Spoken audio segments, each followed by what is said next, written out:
ஆண்டவருடைய ஆவி என்மேல் உள்ளது, ஏனெனில் அவர் எனக்கு அருள் பொழிவு செய்துள்ளார். ஏழைகளுக்கு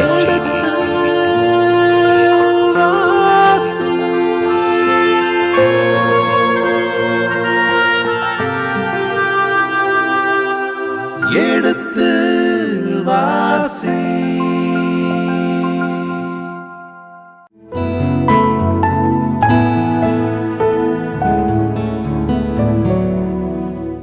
இனிய இதயங்களே, எடுத்து வாசி நிகழ்ச்சியில் குறிப்பேட்டின் முதல் புத்தகத்தினுடான விவிலிய இறை வசனங்களுக்கு செவிமடுத்துக் கொண்டிருக்கின்றோம். கடந்த பகுதியின் தொடர்ச்சியை இன்று தொடங்குவோம். வாருங்கள் நிகழ்ச்சிக்குள் சொல்வோம். உங்கள் சார்பாக தந்தை அவர்களுக்கு வணக்கம் சொல்லி நிகழ்ச்சியை தொடங்குவோம். வணக்கம். வணக்கம்.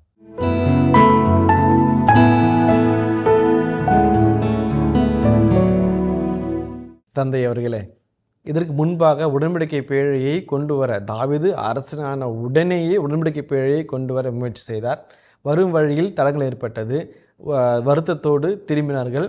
அதற்கு மத்தியில் ஆண்டவரின் சினம் குறைவதற்காகவும் அதன் மத்தியில் அது தங்கியிருந்த ஓபேதேதோம் இல்லத்தில் அவருடைய ஆசிர்வதிக்கவும் என்று நடந்து கொண்டிருக்கின்ற பொழுது தாவீது பிறரிடத்திலிருந்து அரசனாக அவரை அங்கீகரிப்பதும் உள்நாட்டிலேயே அவர் அமைதி ஏற்படுத்தும் வகையில் திருமணங்கள் வழியாகவும் பிள்ளைகள் வழியாகவும் தன் வீட்டை கட்டி எழுப்புவதும் நாட்டை கட்டி எழுப்பதும் இருக்கின்ற பொழுது இப்பொழுது மீண்டுமாக உடன்படிக்கை பேழையை கொண்டு வருவதற்கான ஒரு பகுதியாக 15ஆம் அதிகாரம் அமைந்திருக்கின்றது. இப்பொழுதும் செல்கின்ற பொழுது உடன்படிக்கை பேழை வருமா, வராதா, தவறுகள் செய்வாரா, முன்பு என்ன தவறுகள் செய்தார்கள், இப்பொழுது அதை எவ்வாறு நிவர்த்தி செய்ய போகிறார்கள், முன்பு சொன்ன பகுதிகளிலே சாமுவேல் புத்தகத்தில் சொன்ன பகுதியில் போன்று இப்பொழுது என்ன இருக்கின்றது? ஏனென்றால் சாமுவேல் பகுதியிலே இதை ஒரு பெரிய விவரிப்பாக நடத்துவார்கள். நீங்கள் சொல்லிய பொழுது நான் அப்படியே கற்பனை செய்து பார்க்கிறேன் தந்தை அவர்களேன்னு சொன்ன பொழுது உடன்படிக்கை பேழை வருவதும் முன்பு ஆடுவதும் ஒரு 6 அடிகளுக்கு வைத்த உடனேயே ஒரு ஆட்டையோ மாட்டையோ வெட்டி பலியிடுவதும் அதை உடனே பின்பக்கம் கெடுத்து செல்வதும் அங்கே சுத்தம் செய்வதும் சமைப்பதும் மீண்டும் நடப்பது மறுபடியும் வெட்டுவதும் இழுத்து செல்வதும் சமைப்பதுமாக சுத்தம் செய்வதும் சமைப்பதுமாக ஒரு பெரிய இண்டஸ்ட்ரி போன்று இவங்க ஆண்டவர் உள்ளே வருவது ஒரு திருவிழாவை போன்று எல்லா பக்கமும் அந்த மாமிசமும் அந்த காய்கறிகளும் உணவும் சமைத்து கொண்டே இருந்ததையும் நம்ம வாசிக்கின்றோம். அதே போன்று திரும்பி செல்கையில் அவர்களுக்கு உணவு படையல்களாகவே வழங்கப்பட்டன என்றும் திராட்சை அடைகளும் அத்திப்பழ அடைகளும் மாமிச இறைச்சி துண்டுகளும் அவர்களுக்கு வழங்கப்பட்டது என்றும் நாம் வாசிக்கின்றோம். அது முந்தைய பகுதி. அதே போன்று இங்கும் இருக்கின்றதா, மாறி இருக்கின்றதா, என்ன ஆசிரியர் சொல்ல இருக்கிறார், என்ன அந்த மக்களுக்கு இந்த பகுதிகள் என்ன கருத்துக்களை சொல்ல இருக்கின்றன என்பதையெல்லாம் அறிந்து கொள்ள ஆர்வம் இருக்கின்ற தந்தை அவர்களே. நன்றி. ஒரு நல்ல ஒரு அழகான கம்பேரிசனை கொடுத்துக்கிறீங்க, ஒரு ஒப்புமை கொடுத்துக்கிறீங்க. வரலாற்று நூல்களில் வருகின்ற 2 சாமுவேல் 6ஆம் அதிகாரத்தில் வருகின்ற பகுதியும் இப்போது வருகின்ற பகுதிக்கும் என்ன தொடர்பு, அதில் என்ன வேறுபாடு, இதில் எங்கே சிறப்பு, அதனுடைய சிறப்பை பற்றி பார்த்தோமே, இதில் என்ன சிறப்பு என்று பார்க்கிறீர்கள். நான் இந்த 15ஆம் அதிகாரத்தினுடைய அமைப்பு முறையை முதலில் சொல்லிவிடுகிறேன். இந்த 15ஆம் அதிகாரம் 1 முதல் 3 வரையில் இறை வார்த்தைகள் முன்னுரையைப் போல் அமைகிறது. 4 முதல் 10 வரையில் இறை வார்த்தைகள் எருசலேமிற்கு உடன்படிக்கையின் பிள்ளை கொண்டு வரப்படுதல் என்று செய்தி வருகிறது. அப்புறம் 16 முதல் 24 வரையுள்ள பகுதிகளிலே உடன்படிக்கையின் பிள்ளை எருசலேமுக்கு எடுத்துச் செல்லப்படுவதை 25ஆம் வசனங்களிலிருந்து வாசிக்க கேட்கிறோம். முதல் செக்மெண்ட், ஃபஸ்ட்டு செக்மெண்ட்டுன்னு பார்க்கும்போது, ஃபஸ்ட்டு பார்ட்டுன்னு பார்க்கும்போது 1 to 3, 4 to 10, 16 to 24 இது முதல் பகுதி. உடன்படிக்கையின் பிள்ளை எருசலேமுக்கு கொண்ட ஒரு படுதல், அதற்கான காட்சிகள் என்ன ஆகுது. இந்த பகுதி ஏன் இதை சொல்கிறேன்னா, இந்த செக்மெண்ட் 2 சாமுவேலில் இல்லை. ஆனால் அடுத்தபடியாக வருகின்ற 25ஆம் வசனத்திலிருந்து ஆரம்பிக்கப்படுகின்ற 29ஆம் வசனம் வரை வருகின்ற உடன்படிக்கையின் பேழை எருசலேமுக்கு எடுத்துச் செல்லப்படுதல் அந்த பகுதி வருகிறது.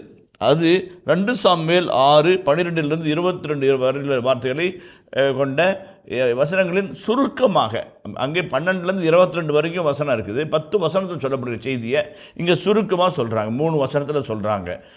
இதுதான் இந்த செய்தி. அப்போ எதுக்கு இந்த முன்னுரை, இந்த முன்னுரையில் என்ன சொல்கிறாரு, இந்த முன்னுரையுடைய சிறப்பு அம்சம் என்ன, இந்த முன்னுரையுடைய சிறப்பு இயல்புகள் என்ன என்பதை பற்றிய ஒரு செய்தியை நாம் தெரிந்து கொண்டோம் என்று சொன்னால், என்னவெல்லாம் மாற்றங்களை குறிப்பிட்ட ஆசிரியர் உட்புகுத்துகிறார், எப்படிப்பட்ட ஒரு சிந்தனை மாற்றத்தை மக்கள் மத்தியிலே வேண்டுகிறார் என்று நாம் கண்டுகொள்ள முடியும். அந்த வகையிலே பார்க்கின்ற பொழுது ஷிஃப்ட் இன் த கல்ட், அதாவது இதுவரைக்கும் வழிபட்டு வந்த வழிபாட்டு முறையிலே ஒரு மாற்றத்தை தாவீது கொண்டு வருகின்றார். இறைவனை எப்படி வழிபட்டார்கள் என்று நமக்கு தெரியாது. ஆதியிலே கல்லையும் மண்ணையும் மரத்தையும் மலையையும் வழிபட்டார்கள், அனிமிசம் என்று சொன்னார்கள். அதற்கப்புறம் தீ, நெருப்பு, மலை, காற்று என்று சொல்லி பஞ்சபூதங்களை வழிபட்டார்கள் என்று சொல்லுகிறார்கள். தியோடிசியில் நம்ம பார்க்குறோம். தியோடிசியில் தெய்வங்களை பற்றிய வரலாறுல இதெல்லாம் பார்க்குறோம். அப்போ வந்து நம்ம நன்றாக தெரிந்த ரொம்ப மிக உலக புகழ்பெற்ற ஃபிலாசபர் ஒருவர் சொல்லுவார், ரொம்ப அழகாக சொல்லுவார். நீங்கள் வந்து மரத்தை கும்பிட்டுட்டு இருந்தீங்க, மரத்தை கும்பிட்டுட்டு ஒரு நாள் திடீர்னு நீங்கள் பார்க்குறீங்க, இந்த மரம் புழுத்து போச்சு அல்லது அரிக்கப்பட்டுச்சு, இது கடவுள் இல்லைடா அப்படின்னா கடவுளே இல்லை என்பது அர்த்தமல்ல, அந்த மரம் கடவுள் இல்லை என்பதை நாம் கண்டுகொள்கிறோம் என்று அவர் அழகாக சொல்லுவார்.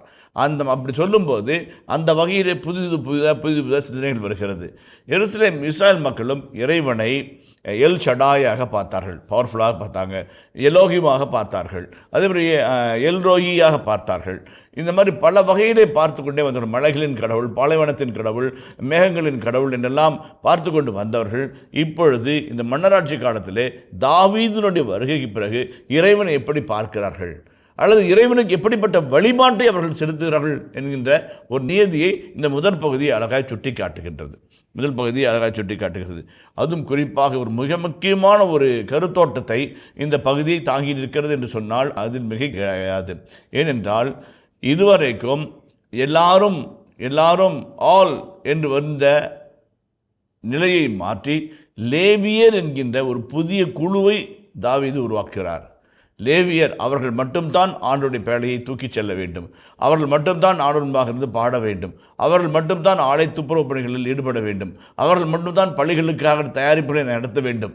அப்போ லேவியர் என்கின்ற ஒரு புதிய கருத்தோட்டத்தை உள்ளே கொண்டு வருகின்றார்.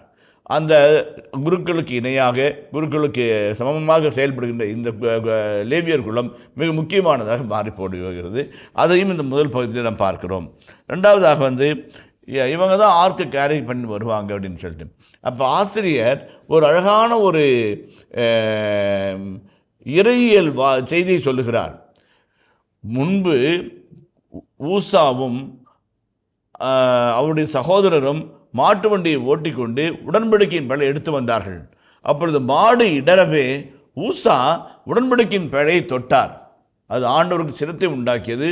ஆண்டவர் அந்த இடத்திலேயே ஊசாவை தாக்கினார், அவர் இறந்தார் என்று சொல்லப்படுகிறது. அங்கே வந்து லேவியர்கள் இல்லை. இப்போ அப்படிப்பட்ட தப்பு வராதபடி நடக்கும்படியாக வேண்டும் என்றால் தகுந்த முறையில் தங்களை சுத்தப்படுத்தி கொண்ட லேவியர்கள் ஆண்டவன் படையை தூக்கி செல்வார்கள் என்று வருகிறது. அப்போ அந்த கடந்த முறையில் நடந்த தவறு நிவர்த்தி செய்யப்படுகிறது. அப்படிப்பட்ட நிலைகள் வராது.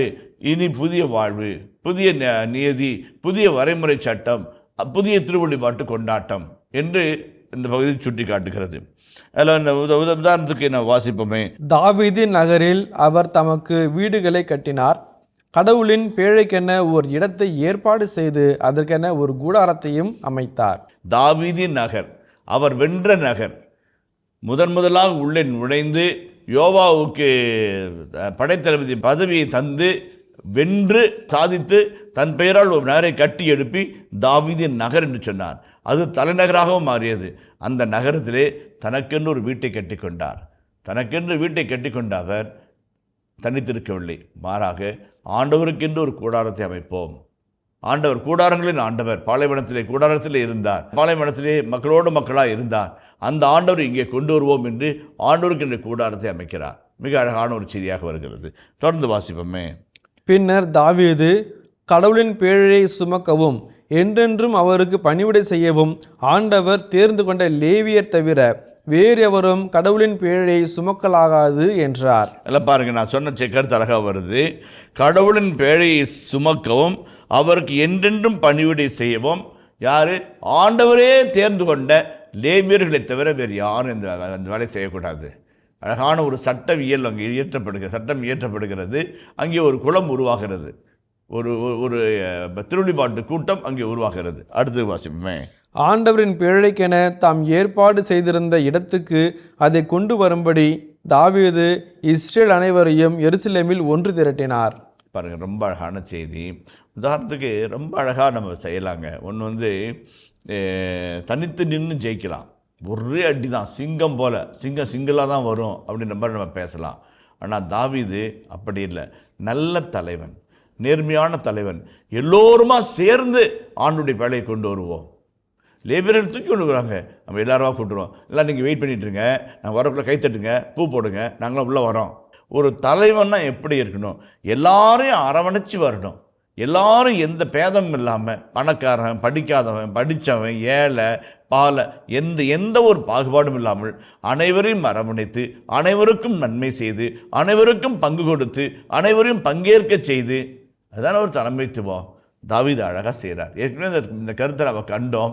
இப்போ இந்த அருமையான ஒரு நல்ல கருத்தாக இருக்குது. அவர் வந்து இன்வைட், அதாவது குறிப்பேட்டில் இருக்கக்கூடிய மிக முக்கியமான ஒரு கருத்து என்னவென்றால், எல்லாரும் சேர்ந்து செய்வோம், எல்லாரும் சேர்ந்து செய்வோம். அங்கே விலக்கப்பட்டவனோ, புறக்கணிக்கப்பட்டவனோ, தள்ளப்பட்டவனோ, விலக்கி வைக்கப்பட்டவனோ யாரும் கிடையாது.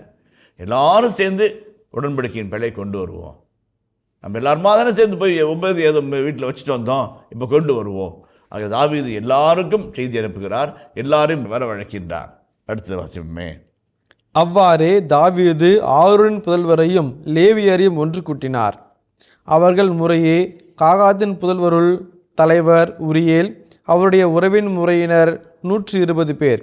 மெராரியின் புதல்வருள் தலைவர் அசாயா, அவருடைய உறவின் முறையினர் 220 பேர். கெசோம் புதல்வருள் தலைவர் யோவேல், அவருடைய உறவின் முறையினர் 130 பேர். எலிசாப்பான் புதல்வருள் தலைவர் செமாயா, அவருடைய உறவின் முறையினர் 200 பேர். எபிரோன் புதல்வருள் தலைவர் எலியேல், அவருடைய உறவின் முறையினர் 80 பேர். உசியில் புதல்வருள் தலைவர் அமினதாபு, அவருடைய உறவின் முறையினர் 112 பேர் ஆவர். இந்த இடத்துல தாவீது ஆரோனின் புதல்வர், ஆரோன் யார்? குரு இல்லைங்களா? ஆரோனைட் பிரிஸ்டூட் என்று சொல்வார்கள். அதுதான் நம்ம முக்கியமான ஒன்று. ஆரோனைட் பிரிஸ்டூடு, ஆரோனின் குருகுலத்தான்பர்கள். ஆரோனுடைய புதல்வரையும் லேவியரையும் ஒன்று கூட்டினார் சொல்றார்.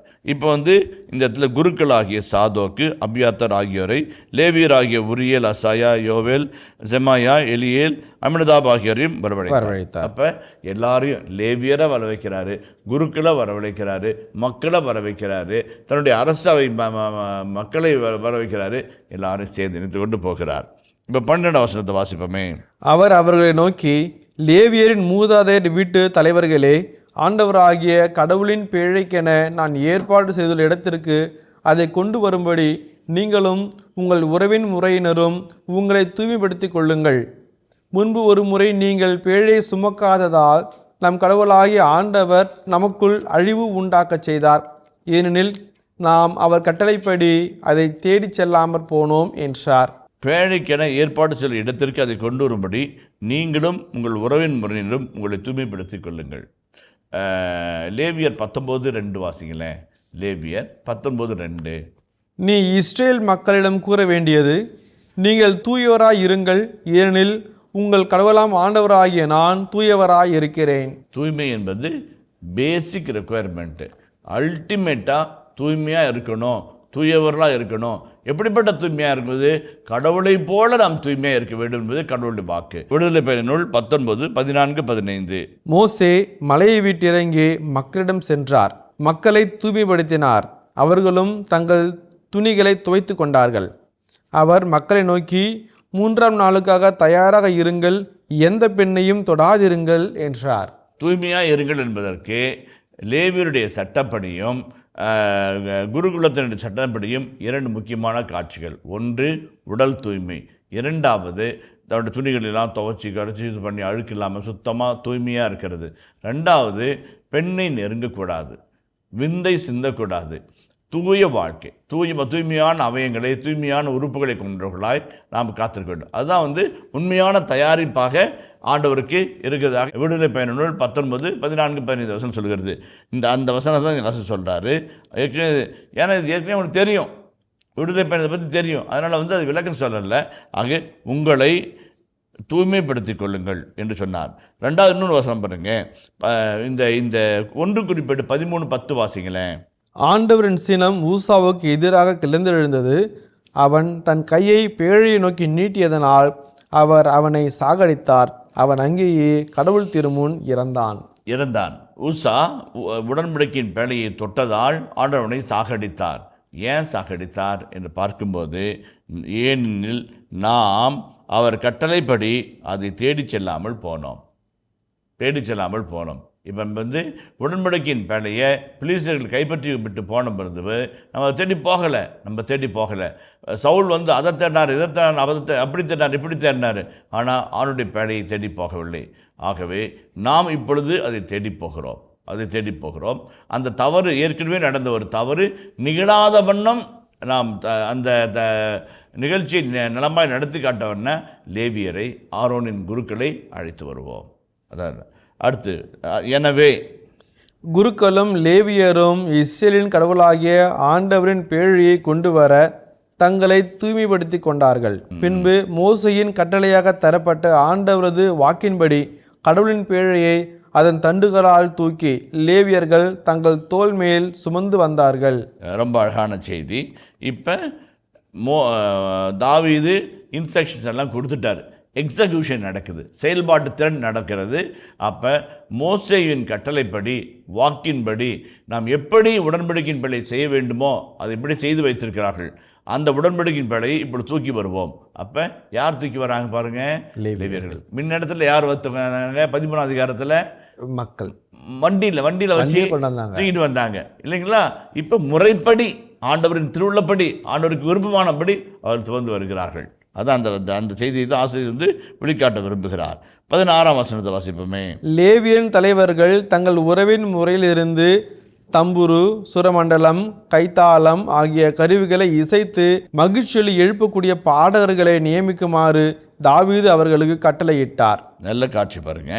லேவியரின் தலைவர்கள் தங்கள் உறவின் முறையிலிருந்து, அவங்களுடைய சொந்தக்காரங்கள்லேருந்து தம்புரு, சுரமண்டலம், யாழ் உள்ளிட்ட இசைக்கருவில் மீட்டக்கூடிய இசை கலைஞர்களை அவள் தேர்ந்தெடுக்கிறாங்க. இப்போ நம்ம லேவியர்கள்னு சொன்னாக்க பீட பணியாளர்கள், பீட பள்ளிக்கான தயாரிப்பை செய்கிறவர்கள், ஆணுடைய பேழையை தூக்கி வருகிறவர்கள், இதெல்லாம் தான் பார்த்தோம். இப்போ இன்னொரு செட்டு வருது, பாடகர் குழு வருகிறது. பாடகர் குழுவிலும் இசைக்கலைஞர்கள் விடாங்க. இசைக்கலைஞர்கள் எங்கேருந்து வராங்க? லேவியர் குலத்திலிருந்து தான் வரணும் என்கின்ற ஒரு சட்டத்தையும் அவர்கள் இயற்றுகிறார்கள்.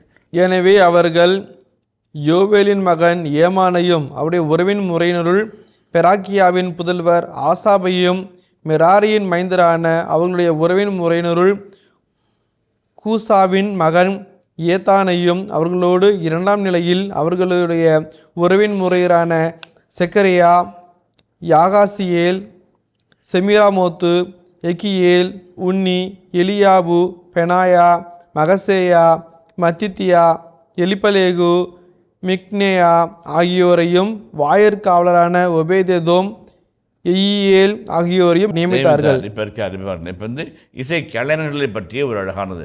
எவ்வளோ பெரிய குரூப் வாசிக்கிறான் பாருங்கள். இவ்வளோ பேர் இசை கலைஞர்கள். பல்வேறு இசை கருவிகளை மீட்டி இசைத்து ஆண்டவருக்கு புகழ் பாடுவார்கள். அடுத்து பாடகர்கள். நாம் ஏற்கனவே பார்த்தோம், ஏத்தான் என்கின்ற ஒருவர் இருப்பார், மிகச்சிறந்த முறையில் பாடுவார் என்றெல்லாம் நம்ம அவரை பற்றி நாம் கேள்விப்பட்டோம். மறுபடியும் அவரை பற்றி செய்தி வருகிறது. ஆசாபு, ஏத்தான் ஆகியோர் வெண்கல கைத்தாளங்களை ஒலிக்கச் செய்பவர்கள். செக்கரியா, அசியேல், செமிராமோத்து, எக்கியேல், உன்னி, எலியாபு, மகசேயா, பெனாயா ஆகியோர் அலமோத்து இசையில் தம்புருகளை வாசிப்போராவர். மத்தித்தியா, எலிப்பலேகு, மிக்னேயா, ஒபேதேதோம், எயியேல், அசசியா ஆகியோர் செமினித்து இசையில் சுரமண்டலங்கள் வாசிப்போராவர். லேவியர் தலைவர் கெனினியா இசையில் தேர்ச்சி பெற்றவராயிருந்ததால் அவர் இசை கற்பித்தார். 3 பாருங்க. இதில் 3 அழகான வார்த்தைகள் சொன்ன. அலமோத்து, அலான்னா இந்த உச்சஸ்தானியில் பாடுறது. அலான்னா உயர்வுன்னு சொன்னேன், இது சொன்னேன் இல்லைங்களா? அலா டு கோ அப் அப்படின்னு சொன்னேன். அலமோத்து, அலமோத் அந்த உச்சஸ்தானில் ஹை பிச்சில் பாடுறவங்க, அதுக்குன்னு ஒரு குரூப்பு. அதே மாதிரி பாருங்கள், 2வதாக பாருங்கள், ஜெமினித்து இசை மண்டலம். இவங்க சுர மண்டலங்களை வாசிக்கிறவங்க. இவங்க ஜெமினித்து நார்மலாக வாசிக்கிறவங்க. அதுக்கப்புறம் 3 கெனானியா, 3 வகையான இசைகள். அந்த இசை இப்போ நம்ம high pitch, low pitch, middle voice, low voice, high voice, வாய்ஸஸில் பாடுறோம், குரூப்பில் பாடுறோம், கோரஸில் பாடுறோம். இதெல்லாம் நம்ம அந்த காலத்தில் இருந்துருக்குதுங்க. அந்த காலத்தில் இருக்குது. அலமோத்து இருக்குது, ஜெமினித்து இருக்குது, அவர் கெனனியா இருக்குது, எல்லாம் இருக்குது. இப்போ இதை விட சூப்பரான ஒரு கேள்வி எனக்கு. கெனனியா என்பது மிக கடினமான இசைப்பகுதியாக இருப்பதால் அதில் தேர்ச்சி பெற்ற ஒருவர் இசை பள்ளி ஆசிரியராக இருக்கிறார். இசைப்பள்ளி ஆசிரியர் இருக்கிறார். இதில் எதுனா 2 காரணம் என்னென்னாக்க, நம்முடைய தலைமுறையோடு இந்த நிகழ்வு போய்விடக்கூடாது. இது தலைமுறை தோறும் தொடர்ந்து போக வேண்டும். பாடல்களோடு கற்றுக்கொள்ள வேண்டும். இதுதான் முக்கியமான ஒரு செய்தியாக அமைகிறது. அழகான ஒரு செய்தி, ஒரு சும்மா அற்பமான செய்தியாக இருந்தாலும் எவ்வளோ நுணுக்கமான செய்திகள் நமக்கு சொல்லி காட்டுகிறது.